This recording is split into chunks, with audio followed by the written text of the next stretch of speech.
This week we begin by taking a look at the social welfare programming history in the Bill Clinton administration, and you see from the title of this particular chapter in the Day textbook that this isn't considered to be a bright spot in social welfare programming. Just to take a moment to kind of step back and look at the history preceding the Clinton administration. Once Richard Nixon was elected in 1968 and Bill Clinton's first election in 1992, 20 of 24 years in America was marked with Republican-led presidencies. And so while the Congress was at different times controlled by the Democrats, even though the White House had a Republican sitting in it, nonetheless, there was considered to be something of a backlash against the era of big government and the social welfare programs that were implemented in the Great Society of Johnson's administration during the 1960s. Now, of course, there were other issues also going on during the time with the Vietnam War early in that era, and a desire I think in large part within the United States to kind of pull back for the world stage after that era. But in any event, on either end of the Clinton administration were two Bush administrations, the 4 years of George H.W. Bush, that was George W. Bush's father, and Bill Clinton defeated him in the election of 1992 when Bush ran for a second term. And then after Bill Clinton's 8 years in office were completed, his vice president Al Gore ran for the presidency and was defeated by George W. Bush, the son of the other Bush president. Some historians and political commentators would tell you that, in fact, Al Gore was elected president that year. For those of you who were around, you'll remember that in the 2000 election, Al Gore actually got more popular votes than George W. Bush did, but George W. Bush was put in the White House because of the electoral votes, and indeed there was a lot of controversy over voter issues and voter fraud, people being denied votes and being kept from voting, particularly in the state of Florida. There's an excellent HBO movie called Recount, if you're interested in this, but there were efforts made, some say directed towards the lower socioeconomic class and minorities that would more likely vote for Al Gore, as well as the elderly. And in any event, the long and the short of that is that the Supreme Court wound up stepping into this and made a decision on a 5-4 vote that essentially validated the Florida election count and gave Florida to Bush for electoral votes, thus putting Bush in the White House. A lot of people say that he's the only president ever appointed by the Supreme Court. Everybody who was kind of watching knew that if it went to the Supreme Court, that it was likely to go in the favor of the Republicans because it was, as it is now, a very conservative court. But in any event, I'm getting ahead of myself here, and wanted to just kind of mention that there was really a time of stark partisan politics throughout the Clinton administration that really has continued up to this very day, in fact. And some of the programming that occurred in the social welfare arena during the Clinton administration really reflected Clinton's perceived need to move more towards the middle in order to achieve some sort of ability to work with Congress and to have some impact on things through his legislation. Clinton was elected as a kind of a new Democrat, they called it, as somebody who was more centrist, not really very left. Jimmy Carter himself was probably more centrist than liberal, but Clinton was really seen as a much more centrist kind of a politician, although Democratic by party registration, and throughout his presidency seemed to move more and more and more towards the center and in an effort to please everybody as much as possible. And so one of the hallmarks of the Clinton administration was his program for welfare reform, which were implemented during his time in office. Bill Clinton was a Democrat, and he was voted into office, and a lot of people had some hopes of more liberal programming once again. He was the first Democrat elected president since Jimmy Carter lost the election in 1980 to Ronald Reagan, and only the second Democrat since the end of the Lyndon Johnson administration in 1968 to be in the White House. However, Bill Clinton was quite a politician, and I think was very adept at being able to sense the political winds, and so his positions really shifted throughout the 8 years that he was the president. There was certainly a period of prosperity economically speaking, so that by the end of the Clinton administration, the budget actually had a surplus. The federal budget actually had a surplus, and many people attribute this to Bill Clinton. Others say that he was just in the presidency at the right time, but nonetheless, it was quite a different era than today. After Clinton defeated Bush in the 1992 election, one of the first things that the administration did was to introduce the concept of a national health care plan once again, and President Clinton nominated his wife Hillary to head that campaign and to head the committee that was to develop and propose a national health care plan for the nation. But there was quite a reaction to that, and we'll talk about that in a few slides. And in the middle of the first Clinton administration, the first 4 years, there was what was known as the Republican Revolution of 1994 during the midterm elections, and the Republicans gained control of both houses of Congress. And so Clinton was put in a position where he needed to rethink his direction if he was hoping to get reelected in 1996. And what we saw during this administration was eventually a reversion to political themes that entailed less eligibility for the poor, women, and children and unemployed, and many programs which reflected a hatred for women with dependent children in particular. Programs during this era became increasingly defederalized and sometimes privatized. There were less federal interest in poverty programs and civil rights by the end of his administration, and more focus upon tax programs in particular that supported the wealthy and supported corporation, and especially the transnational corporations.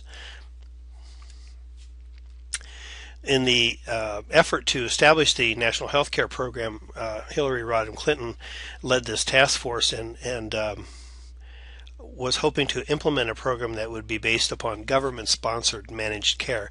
This is different than what Obamacare, as is popularly known today, proposes. One of the most controversial things, in fact, in Obama's national health care plan is what they call the individual mandate, where it would require individuals without insurance to purchase some type of insurance, keeping health insurance then in the private sector more or less, which has been one of the big concerns, I guess, for opponents with the national health care plan, is they don't want a health care plan that is managed by the federal government and run by the federal government. That's that single payer system that one of your group projects studied, in fact. The American Medical Association often is involved in the politics surrounding national health care, and you can pretty much bet that they fund opposition to the plan.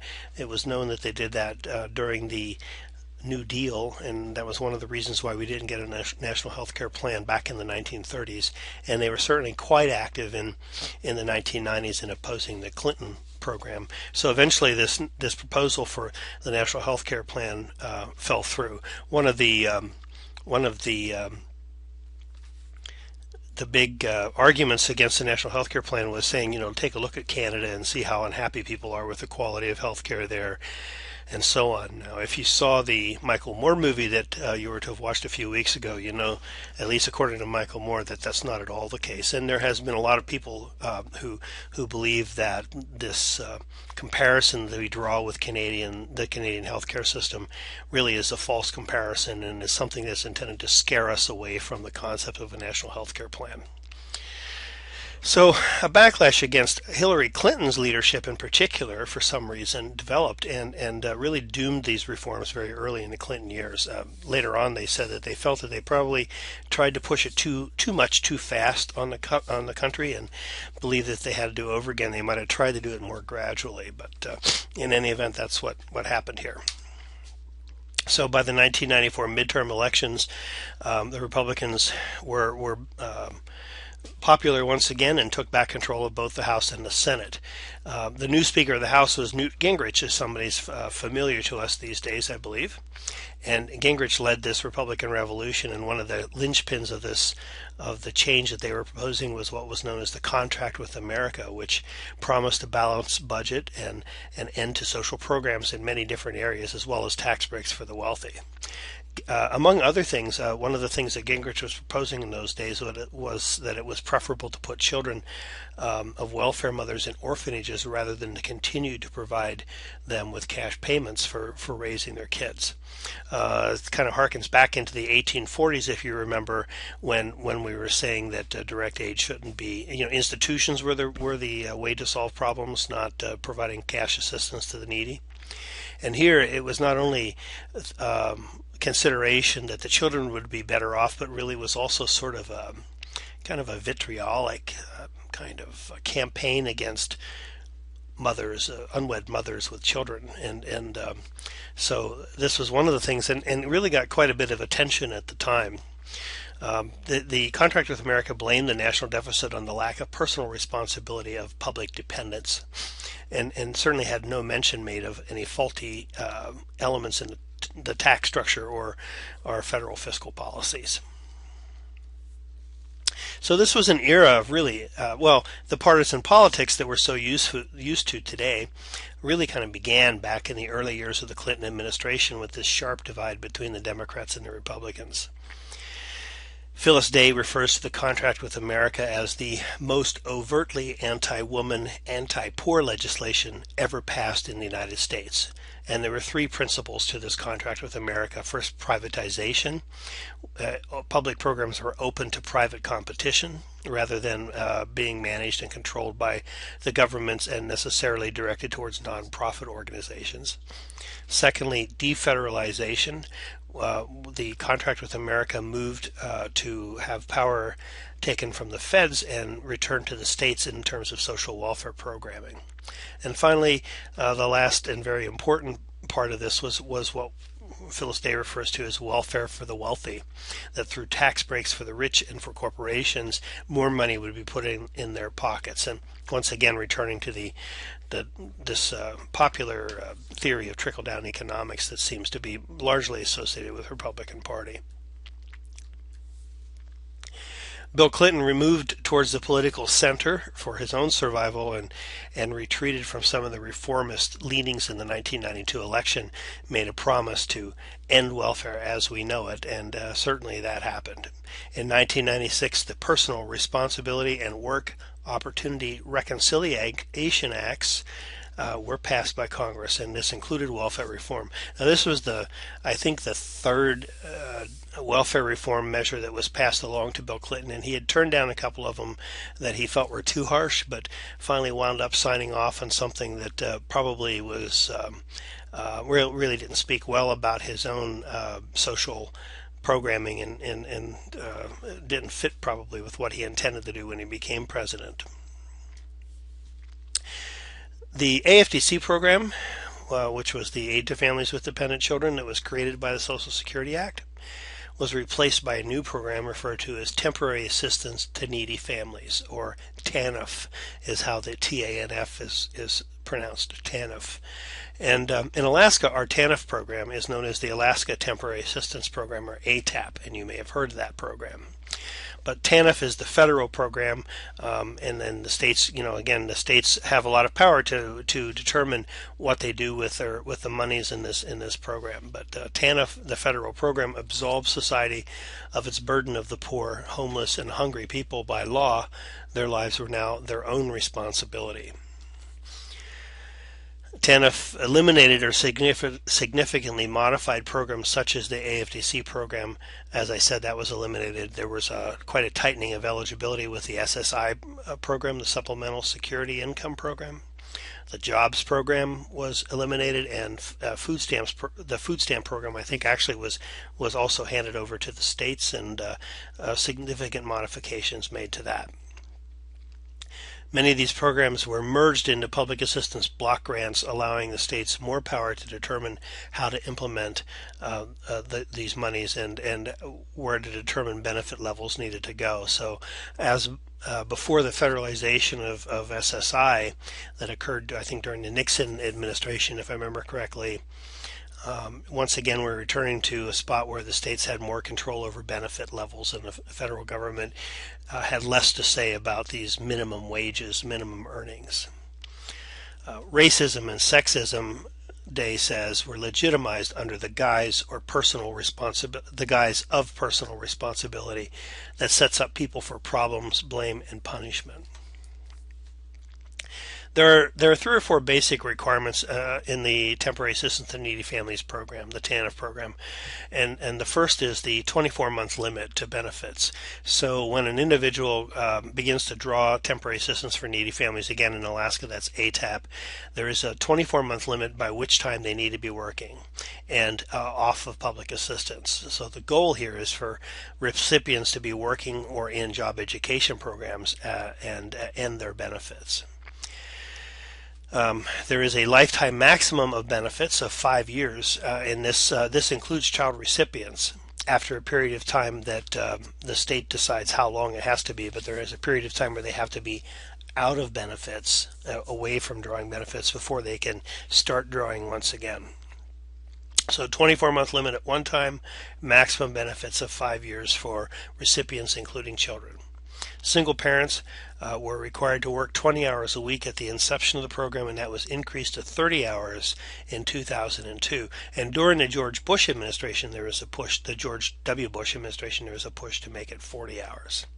So clearly, there really is an interest here in single mothers spending time with their children. It was poor mothers, at least, spending time with their children. The emphasis would be what was more important was that they be working and not raising their children, and the children would be able to go to daycare. And as we'll mention in a minute, the daycare system is one of the keys to this working properly. In addition to all of this, TANF required that the client sign an IRP, or an individual responsibility plan. There was an agreement that certain things would happen within their home in order to receive benefits. Aside from all those other eligibility things, these are some of the behavioral control things that TANF put in place that included an agreement that their children would be in school full time, that their children would be immunized, that the recipient mother would cooperate with the child support enforcement to establish paternity of the father of the children, and if she didn't do that, she would lose benefits, and that she would work or engage in job training. So this is all a part of her IRP. As I said, child care funding was a major consideration for this plan, but it was because, if a single mother is going to have child care in order for kids to work. And I think both Phyllis Day and Karen Seacom talk about the concerns that the mothers have about child care facilities. Many of them are subpar, don't live up to the standards that a responsible parent would want them to live up to in order to provide care for their kids. And so setting all of those concerns aside, the whether or not child care even was available was another thing. And payment for child care was guaranteed only for the first 2 years in over half of the states while implementing TANF. And so, in other words, after 2 years at the most mothers would be on their own as far as providing for child care. Families earning less than $14,400 spend 25% of their income on child care, a quarter of their income. And in 1999, 12% of eligible children were receiving federally funded child care services. That's 1 in 8 or 1 in 9, something like that.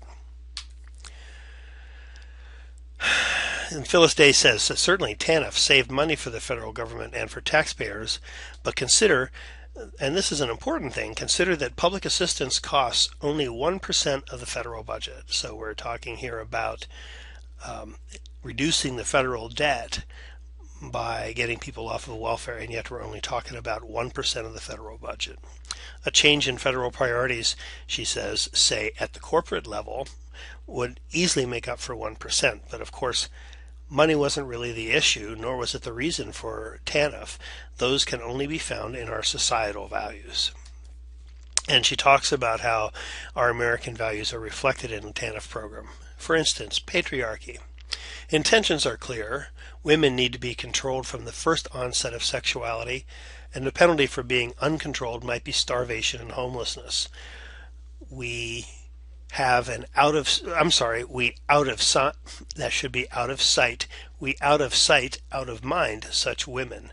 What happens to them is their personal responsibility, not ours. Barbara Ehrenreich is also mentioned in this chapter, and she's quoted as saying that the welfare mother makes an ideal scapegoat for the imagined sins of womankind in general. She's officially manless in defiance of the patriarchal norm. You remember Ehrenreich was the woman who wrote the book Nickel and Dimed, and who lived the life of a working class woman trying to make ends meet for several months. And so those are some of the patriarchal overtones to TANF. Day also points to how the thought I jumped ahead. The Puritan morality, that value is also reflected in TANF, in that the intent of Congress, as stated in the Clinton legislation, was to restore the American family, reduce illegitimacy, control welfare spending, and reduce welfare dependence.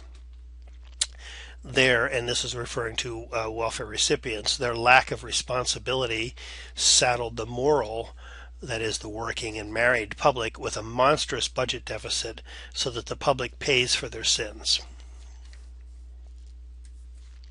Protestant work ethic and capitalism also tied into reflected in the TANF program.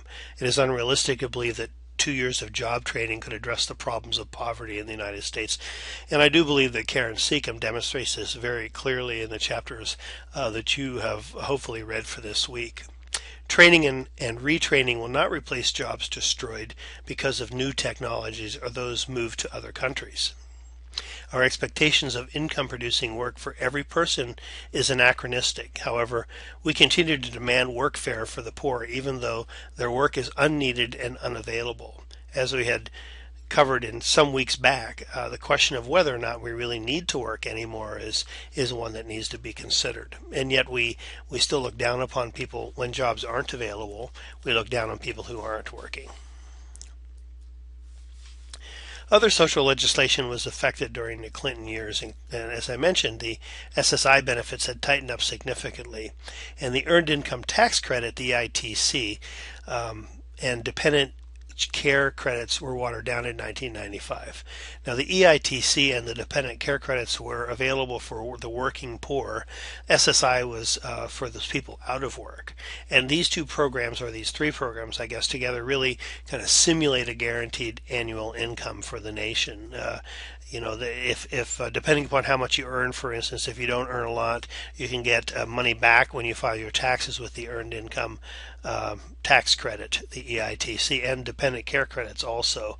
But these programs were watered down during the Clinton administration, although they were not eliminated, at least. But nonetheless, the EITC was eliminated for 2/3 of the working poor in 1995 legislation. Healthcare remained out of reach for much of the working poor. No progress was made in terms of a national healthcare plan. Medicare premiums went up. The American Association for Retired People, AARP, opposed this quite vigorously, and a few years later found itself being investigated by Congress for corruption. It's an interesting little footnote there that Phyllis Day believes was an indication, was a message sent to AARP about opposing too much legislation from the federal government. Medicare, of course, is that program that goes along with Social Security that provides for health care for the elderly and the retired individuals. Medicaid eligibility also tightened for some, although one new thing, sort of a bright spot at least during this period of time, was the Children's Health Insurance Program, or CHIP program, and that again is the federal program that provided money to expand Medicaid to uninsured children who live at 200% of the poverty level. So it extended Medicaid benefits to children of working class families, not just the children of working class parents, at least. In Alaska, this is referred to as Denali Kid Care. So this was something that started this the CHIPS program. This has come under assault from time to time in Congress. We have a conservative Congress at the present time, and there was, some thought there a few years back that the children's health insurance programs would be allowed to lapse or would be cut. And I think at one point there was some cut in eligibility. They rolled back some of those benefits, I think. But nonetheless, the program continues at this time. And then Congress kind of leads an assault, and eventually the president joins in on this, although not so much Bill Clinton, but in the next administration, on Social Security and Medicare. Social Security and Medicare in particular are accused of bankrupting America. And the question is, is it really that Social Security is bankrupting America, or is it the other way around?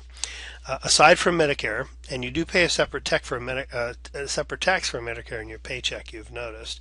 But aside from that, and Medicare is very expensive, and they are looking at alternatives now for that to kind of help to reduce the cost of Medicare. But Social Security, there's a lot of foreboding messages out there about Social Security, and if the fact is that Social Security has brought in more money than it has paid out since 1935, and this is supposed to be a dedicated fund. The Social Security tax is supposed to go into a fund that is specifically used to pay Social Security benefits and nothing else. Al Gore was very famous during the presidential debates in 2000 by saying that the solution to the Social Security dilemma was for the federal government to stop borrowing money from Social Security, to put that money into what he called a lockbox, and to keep it in that lockbox to protect the funding of Social Security. If indeed that fund was allowed to be alone, if all the money that the feds have borrowed from it were allowed to be left alone, they would continue to be solvent for the next 30 years or more as it presently stands. But the federal government raids the Social Security Fund and manipulates the budget so as to overlook the debt that it owes to Social Security.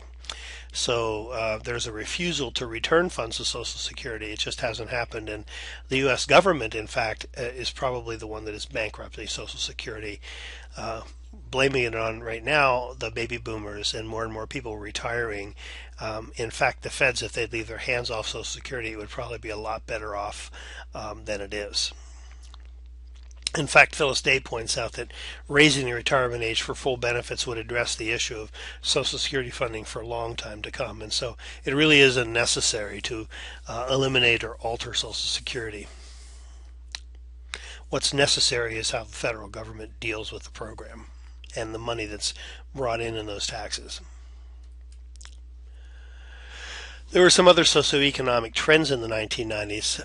The Supreme Court was led by William Rehnquist, who was a very conservative Chief Justice, and was made up mostly of Reagan and Bush appointees, George H.W. Bush, the first Bush appointees, and so most of them were not what we would call constitutional activists. They were very conservative, for the most part, very conservative leaning justices. And this court reinterpreted many affirmative action and civil rights laws in an increasingly conservative manner. And Phyllis Day talks about a few of them in her text. Funding for 6 major civil rights agencies dropped 10% during the Clinton administration. And perhaps most famously, the Don't Ask, Don't Tell policy regarding gays in the military was implemented. That is that, if no one will ask you about your sexual orientation, and as long as you don't tell anybody about it, if you're gay, you can continue to serve in the military.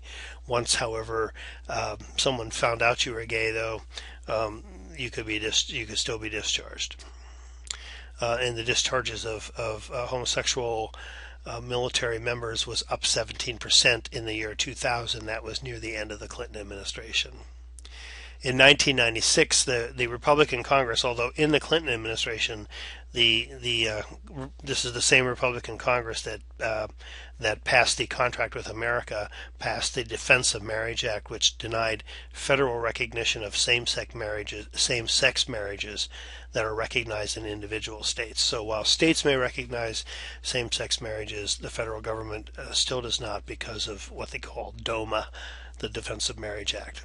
This was something that is in the news today, and you'll hear sometimes people asking Congress to consider eliminating the Defense of Marriage Act or overturning it. In 1994, 2 years into the Clinton administration, the federal minimum wage neared a 40-year low as far as constant dollars were concerned. Nearly 20% of full-time workers lived in an income that was less than the federal poverty level. Nearly 20% of full-time workers lived with an income less than the federal poverty level. 1 in 5 workers. 1 in 5 full-time workers lived below the federal poverty level. Think about that. Corporate profits at the same time reached a 45-year high. 84% of Republican tax breaks in the 1990s went to families making more than $50,000 per year. Over half of those tax breaks to those over $100,000 per year. while those earning 20,000 paid 2.2 to 9.6% more in taxes. Transnational corporations contribute to our problems of poverty in the United States and all around the world. These are corporations moving out of the United States because they can produce goods cheaper without federal legislation about emission standards and those kinds of things. No child labor laws, no federal minimum wage to deal with those kinds of things. And so the corporations take their factories out of the United States, and so actually, the third world countries where they locate or welcome them because it brings money into their and employment opportunities that didn't exist otherwise into their nation. And yet, to say that they're exploiting those workers is probably an understatement. For instance, NAFTA, the North American Free Trade Agreement, took 395,000 jobs from the United States to Mexico. And Dave writes about how the workers in Mexico were paid a daily wage of about $5 as compared to the production worker earnings on average of about $17.70 per hour. So you can see that the transnational corporations make a lot of money, or certainly prop up their profits by taking their manufacturing out of the United States. Not only in terms of wages, this is just one way to do it, but you can see they save quite a bit of money here. But of course, that takes jobs away from Americans, and so it really hurts the economy and the poor in many, many ways. Phyllis Day concludes the chapter with I think, a rather telling statement that says, "We know how to end poverty, but what we lack is the mere foresight to accomplish it. Our societal aim today is not to end poverty, but to make profits, and the targets of society's largesse are not the poor, but the rich. This has set new patterns of society, patterns that divide us and set us against one another. We are now at a moral and professional crossroad with a conservative elite muscling out the poor." That's a pretty heavy statement to end the chapter and to end this lecture, but it's something that's very reflective of certainly her philosophies and beliefs about our social welfare system and the economic system at this time. At the end of an era with a Democratic president, things still looked pretty grim as far as social welfare is concerned, and the poverty continued really unimpeded, and benefits to those who were needy decreased during those years.